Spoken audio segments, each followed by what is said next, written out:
नमस्कार, स्वागत है आप सभी का बी वेल्दी के नए वीडियो में। देखिए, हेल्थ इंश्योरेंस हमारी पूरी फाइनेंशियल प्लानिंग का बहुत ही अहम हिस्सा होता है। ये हमें उन सिचुएशन से बचाता है जब हम किसी बीमारी में पड़ते हैं और हॉस्पिटलाइज होते हैं और हमारी पूरी बचत उस हॉस्पिटलाइजेशन के खर्चे में निकल जाती है। कई दफ़ा हमारे पास हेल्थ इंश्योरेंस पॉलिसी होती है लेकिन हमारा क्लेम रिजेक्ट हो जाता है। वजह प्री एग्जिस्टिंग डिजीज़, जिसको हम लोग PED कहते हैं। इसलिए इस PED के बारे में जानना और समझना बहुत ज़रूरी है। देखिए, जब हम हेल्थ इंश्योरेंस पॉलिसी लेते हैं तो इंश्योरेंस कंपनी हमारे हॉस्पिटलाइजेशन की फ़िनेंशियल रिस्पॉन्सिबिलिटी अपने सर पर ले रही होती है। तो उनके लिए भी जानना बहुत ज़रूरी है कि पॉलिसी लेते वक्त हमारी सेहत कैसी है। अगर आपको कोई बीमारी है पहले से, तो इस बात की संभावना बढ़ जाती है कि भविष्य में आप हॉस्पिटलाइज होंगे। तो हेल्थ इंश्योरेंस के ऊपर वैसे तो हमने बहुत सारे वीडियोस किए हुए हैं, कैसे ले, कहाँ से ले, कैसे कम पैसे में आपको ज़्यादा कवर मिल सकता है। अगर आपने वो सारे वीडियोस नहीं देखे हैं अभी तक, तो मैं उन सारी वीडियोस की लिंक अभी इस वाले वीडियो के डिस्क्रिप्शन बॉक्स में डाल दूँगी, आप वहाँ पर चेक कर लीजिए। आज हम समझेंगे ज़रा डिटेल में कि ये प्री एग्जिस्टिंग डिजीज़ क्या होते हैं और कैसे आप इसके बारे में जानकर भविष्य में इस वजह से एटलीस्ट आप क्लेम रिजेक्ट होने से बचा सकते हैं अपने आप को। तो प्री एग्जिस्टिंग डिजीज़ या PED क्या होता है? बेसिकली वही बीमारी जो इंश्योरेंस पॉलिसी लेने के पहले से आपको है या आपको इंश्योरेंस पॉलिसी लेने के पहले आपको थी। कुछ वक्त पहले तक ये हो रहा था कि इंश्योरेंस कंपनियां आपको पॉलिसी इशू कर देती थी और उसके बाद जब क्लेम की नौबत आती थी तो ये कहकर क्लेम को रिजेक्ट कर दिया जाता था कि ये तो आपको पहले से बीमारी थी, आपने बताया नहीं, हम तो क्लेम नहीं देंगे। और ये इतना ज़्यादा होने लगा कि फाइनली जो इंश्योरेंस रेगुलेटर है IRDAI, उसको इंटरफेयर करना पड़ा। उसने कहा ये तो गलत हो रहा है, यहाँ पे एक परिभाषा तय करनी पड़ेगी। और 2020 सितंबर-अक्टूबर के आसपास IRDAI ने PED की डेफिनेशन तय कर दी, जिसके मुताबिक जो बीमारी आपको पॉलिसी इशू होने के 4 साल के भीतर अगर मालूम चला है कि ये बीमारी हुई है और डॉक्टर ने कोई ट्रीटमेंट रेकमेंड किया है या उस बीमारी का ट्रीटमेंट चल रहा है, तो वही बीमारियां जो होंगी वो PED के कैटेगरी में आएंगी। अगर पॉलिसी लेने के बाद बीमारी पता चलती है तो वो PED की लिस्ट में नहीं आएगा, उसको ये कह के क्लेम रिजेक्ट नहीं कर दिया जाएगा कि ये PED है।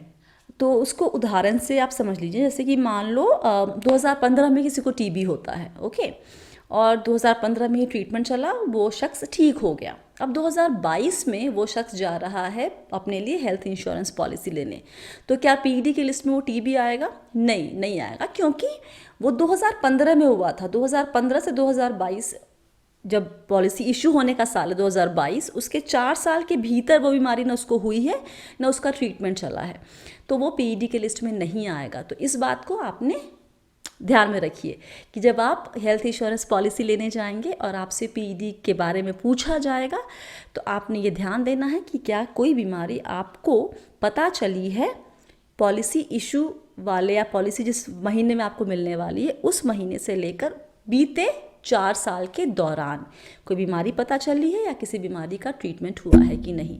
उसके पहले का है और उसका ट्रीटमेंट हो चुका है, आप ठीक हो गए हैं, उसके बाद उस बीमारी से जुड़ा हुआ कोई कॉम्प्लिकेशन या कोई ट्रीटमेंट नहीं हुआ है उसके बाद, तो आपने वो PED की लिस्ट में नहीं डालना है। तो अगर अभी तक आपको कोई पिछले 48 महीने में कोई बीमारी नहीं हुई है, तो आपके लिए हेल्थ इंश्योरेंस पॉलिसी लेने का ये सबसे सही वक्त है। इसके 4 फ़ायदे हैं। पहली बात, आपकी पॉलिसी रिजेक्ट होने के चांसेस कम हो जाएंगे। दूसरी बात, आपका प्रीमियम कम पड़ेगा। तीसरी बात, जो भी पॉलिसी कवर है वो इमीडिएटली चालू हो जाएगा, कोई वेटिंग पीरियड नहीं होगा। और चौथी बात, अगर कभी क्लेम लेने की नौबत भी आती है तो वो रिजेक्ट होने के चांसेस काफ़ी कम हो जाते हैं। यहाँ पर एक सवाल ये भी आता है कि क्या सभी तरह की बीमारियाँ, मतलब पिछले 4 साल में हो सकता है कि मैं डॉक्टर के पास गई हूँ, कभी गला ख़राब होता है या कुछ पेट में दर्द हो गया या किसी भी चीज़ के लिए, तो क्या सभी बीमारियाँ PED की लिस्ट में आ जाएंगी? नहीं, मुझे IRDAI की साइट पे कोई ऐसी लिस्ट नहीं मिली, लेकिन आप कुछ बीमारियों को ज़रा ख्याल में रखें। अगर आपको ऐसी कोई तकलीफ़ बीते 4 साल में हुई है और आप उसके लिए डॉक्टर के पास गए, जैसे थायराइड हो गया, आप हाई BP की प्रॉब्लम हो गई, डायबिटीज़ हो गया या फिर एस्थमा हो गया, दिल की कोई तकलीफ़ है उसके लिए, तो वो सारी पीईडी के लिस्ट में आ सकती हैं। वैसे सभी इंश्योरेंस प्रोडक्ट के जो पॉलिसी वर्डिंग्स होती हैं ना, उसमें पीईडी लिस्ट मेंशन किया हुआ होगा। तो आप उन डॉटेड लाइंस को साइन करने के पहले या फिर जवाब देने के पहले कि कोई बीमारी आपको पिछले 4 साल में हुई है कि नहीं, वो लिस्ट को एक बार ज़रूर से आप देख लीजिए, ताकि आप सही जानकारी कंपनी को दे सके। अच्छा, अगर पीईडी है भी आपको, तो ऐसा नहीं है कि आपको पॉलिसी नहीं मिलेगी, बस इतना होगा कि उन चंद बीमारियों का कवर इमीडिएटली नहीं मिलेगा, वहाँ पर वेटिंग पीरियड आ जाएगा। वही या तो 36 महीने का या फिर 48 महीने का, डिपेंड करता है कंपनी टू कंपनी। एक बात आपको यहाँ पर ये भी ख्याल रखना है कि अलग अलग कंपनियों में अलग अलग वेटिंग पीरियड हो सकता है। जैसे एचडीएफसी अर्गो की कई पॉलिसी है, जैसे ऑप्टिमा सुपर, ऑप्टिमा वाइटल, कोटि सुरक्षा, यहाँ पर पीईडी लिखा हुआ है 48 महीने का। वहीं ऑप्टिमा रीस्टोर में पीईडी का वेटिंग पीरियड लिखा हुआ था 36 महीने का। आईसीआईसीआई लॉम्बार्ड की एक पॉलिसी वर्डिंग में लिखा हुआ है कि 2 लाख तक का कवर है तो 48 महीने का वेटिंग पीरियड है, और वहीं अगर 3 लाख या उससे ज़्यादा का कवर है तो 2 साल का वेटिंग पीरियड है, मतलब सिर्फ 24 महीने का। तो ये आपको ख्याल रखना है जब आप हेल्थ इंश्योरेंस पॉलिसी ले रहे हैं। अच्छा, एक ऑप्शन आपके सामने ये भी आता है कि आप थोड़ा एक्स्ट्रा प्रीमियम देकर अपने वेटिंग पीरियड, पीईडी के, प्री एग्जिस्टिंग डिजीज़ के वेटिंग पीरियड को कम करवा सकते हैं। ये मैंने पढ़ा था एचडीएफसी अर्गो के ब्लॉग पर, वहाँ पर उन्होंने जिक्र किया हुआ था कि अगर आप चाहते हैं अपने वेटिंग पीरियड को कम करना प्री एग्जिस्टिंग डिजीज़ का, तो आप थोड़ा एक्स्ट्रा प्रीमियम देंगे तो आपका वेटिंग पीरियड कम हो सकता है। इसको लोडिंग ऑफ प्रीमियम कहते हैं। लेकिन सभी कंपनियां ये सुविधा देती हैं या नहीं, ये आपको चेक करना पड़ेगा। अब कुछ सवाल जो आपके जहन में हो सकते हैं, जैसे ये कि अगर पॉलिसी लेने के बाद कोई बीमारी पता चलती है तो क्या इंश्योरेंस कंपनियां मुझे रिस्पॉन्सिबल ठहराएंगी? नहीं, आपकी जिम्मेदारी नहीं बनती है, लेकिन आपका एक काम बनता है कि आप लेने के पहले ही खुद का ही एक ड्यू डिलिजेंस कर लें। हो सके तो अपना टेस्ट करवा लें और देख लें कि आपके शरीर के अहम पार्ट अच्छे तरीके से काम कर रहे हैं या नहीं। क्यों रिस्क लेना बेवजह का?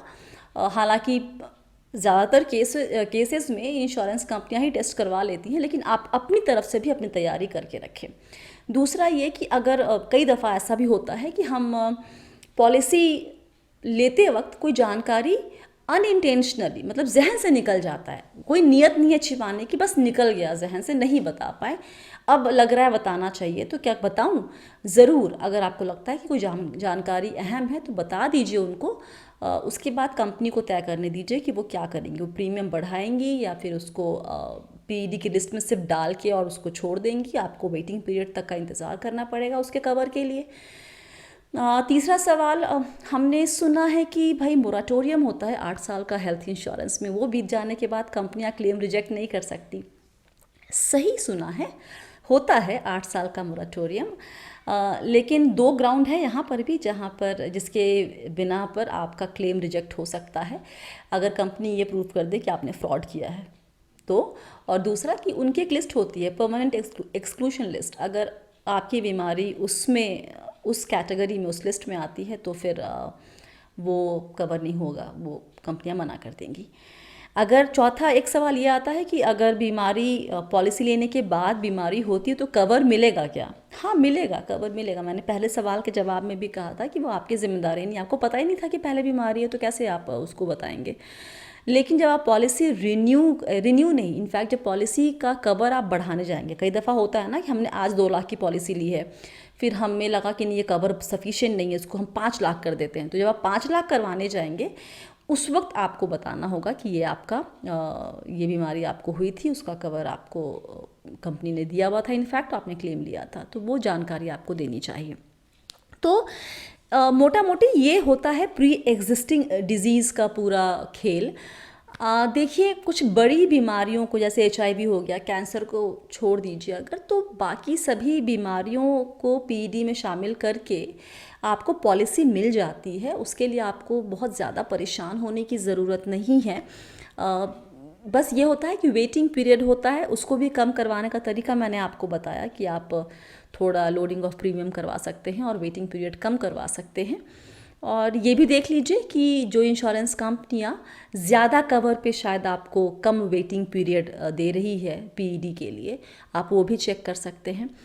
सही तो यही होगा कि अगर आप उम्र के उस पड़ाव पर हैं, अपनी ज़िंदगी के उस पड़ाव पर हैं जहां बीते 4 साल में आपको कोई तकलीफ़ नहीं हुई है, बीमारी नहीं हुई है, कोई सीरियस एलिमेंट नहीं है, जिसके लिए कोई ट्रीटमेंट नहीं चला हो, डायग्नोज ना हुआ हो बीमारी, वो आपके लिए एकदम सही वक्त है हेल्थ इंश्योरेंस पॉलिसी लेने का, ताकि आप इस पीईडी के चक्कर में पड़े ही ना।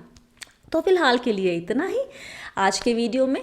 कोई डाउट हो तो नीचे लिखिए कमेंट सेक्शन में। वीडियो अच्छा लगा है तो प्लीज़ देखिए, वीडियो काम का है, तो अगर अच्छा नहीं भी लगा है तो शेयर कीजिए और लाइक कीजिए, क्योंकि ये बहुत ज़रूरी है। ये पुचकी सी बातें ना हमें बड़ी मुसीबत में डाल देती है, ख़ासकर जब ये इंश्योरेंस से जुड़ी हुई पुचकी सी बात हो। कभी कोई बात पुचकी होती नहीं है इंश्योरेंस में, पुचकी मतलब छोटी। सो इतना ही फ़िलहाल। या अगर आप मुझे इंस्टा पे फॉलो करना चाहते हैं तो वो लिंक नीचे दे देंगे आपको। बाकी हेल्थ इंश्योरेंस वीडियो के डिस्क्रिप्शन भी नीचे मिल जाएंगे। बस ये क्या है, अगर सोच रहे हैं तो इसके बारे में फिर कभी बात होगी। ये एक चैंट है जो मैं करती हूँ अपने लिए। ओके सो फिलहाल के लिए इतना ही। आप सभी को बहुत सारा प्यार और दुलार। चैनल सब्सक्राइब नहीं किया है तो किस बात का इंतज़ार, घंटी बजाइए अभी के अभी। याद रखिए, आप हैं मेरे यानी स्वाति के साथ, और हम सब हैं बहुत ही सावधानी और समझदारी के साथ अमीर बनने के सफ़र पर। Stay blessed, healthy and be wealthy.